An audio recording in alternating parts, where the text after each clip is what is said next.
mencionan al gobierno como si fuera un ente aparte de nosotros. Nosotros somos gobierno, somos parte de un poder.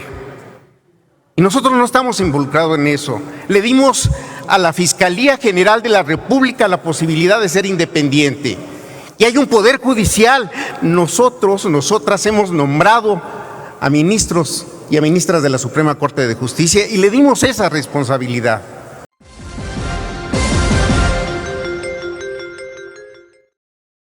Amigos y amigas, en el Senado de México se endurecieron las penas a algunos delitos, pero a la oposición eso no le importa, no le interesa.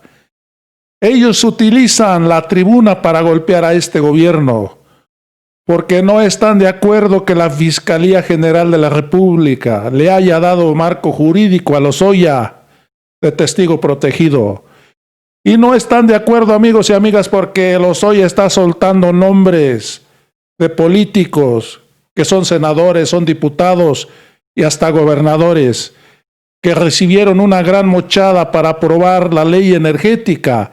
Eso es lo que les duele, amigos y amigas, no es otra cosa. Además se ponen a exigir un salario universal por la pandemia. Amigos y amigas, es un doble discurso, una doble moral, porque ellos no quisieron aportar la mitad del presupuesto que les dan para las campañas. Morena sí lo hizo, aportó el 50% de su dinero para las campañas.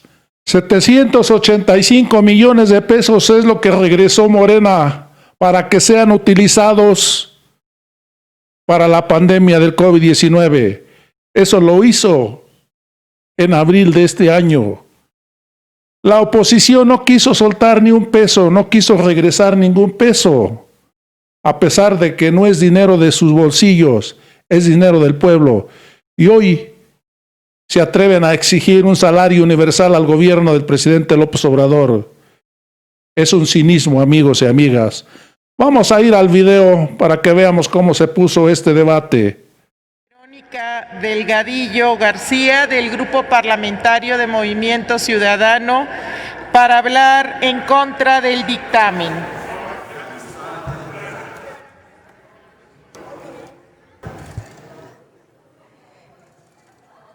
Con el permiso de la presidenta. Adelante.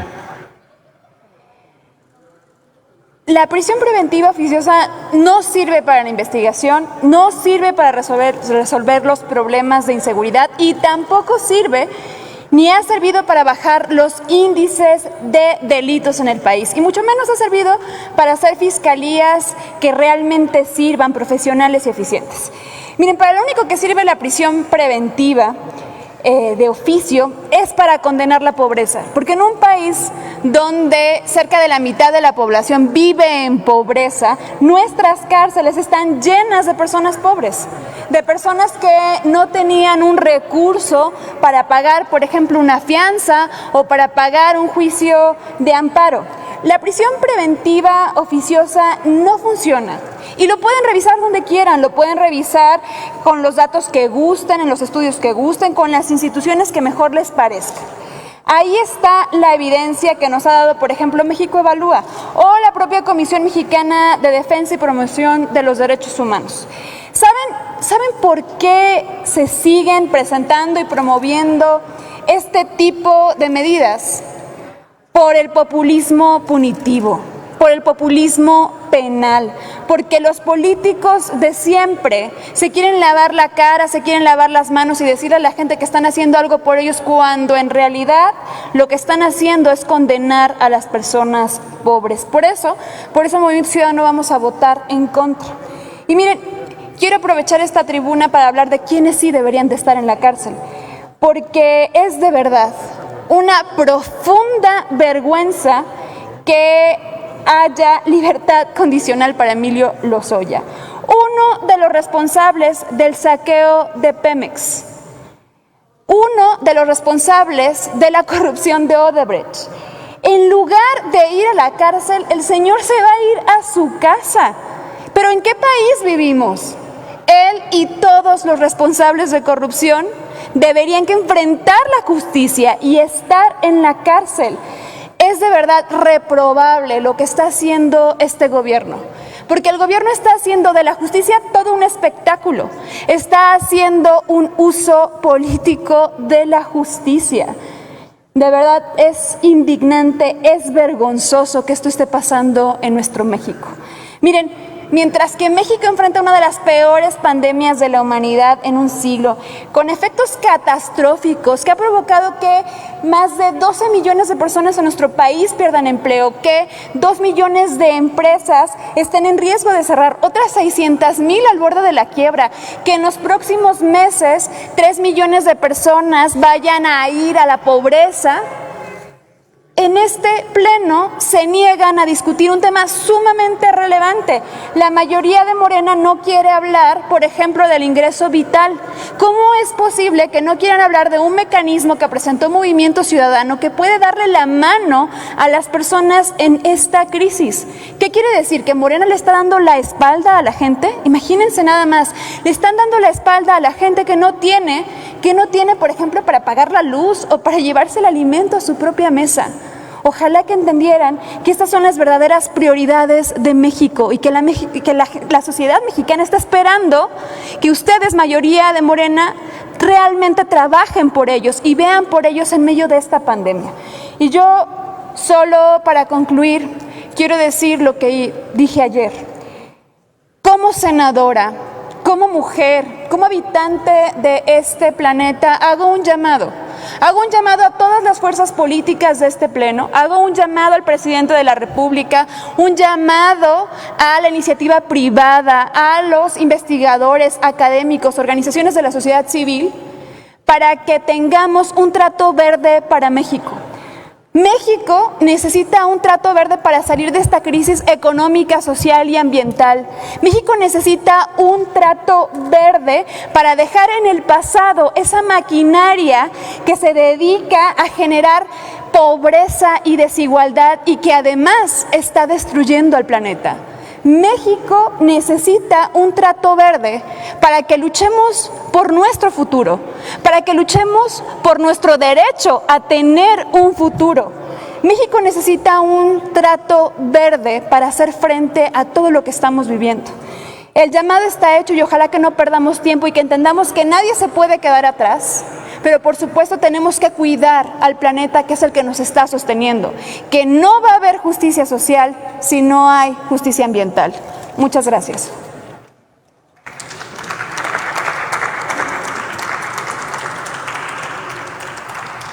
Gracias. Tiene la palabra el senador Julio Ramón Menchaca Salazar, del Grupo Parlamentario de Morena, para hablar a favor del dictamen.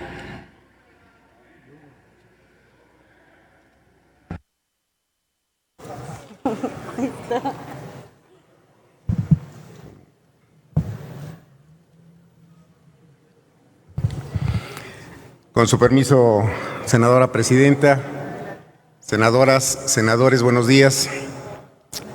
Sin duda, los que me antecedieron en la palabra tienen razón en el sentido de que es un tema difícil, complicado, polémico, pero estamos aquí para resolver precisamente con la facultad que tenemos como senadoras y como senadores.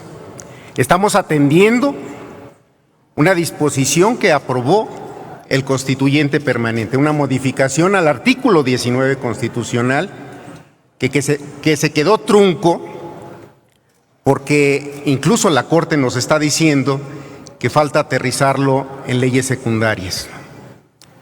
Coincido con comentarios que aquí se han vertido. Es difícil ponerse de acuerdo incluso dentro de las propias bancadas y de cara a nuestros electores, pero hay que tomar decisiones. Y las decisiones, señoras y señores, las tomamos aquí.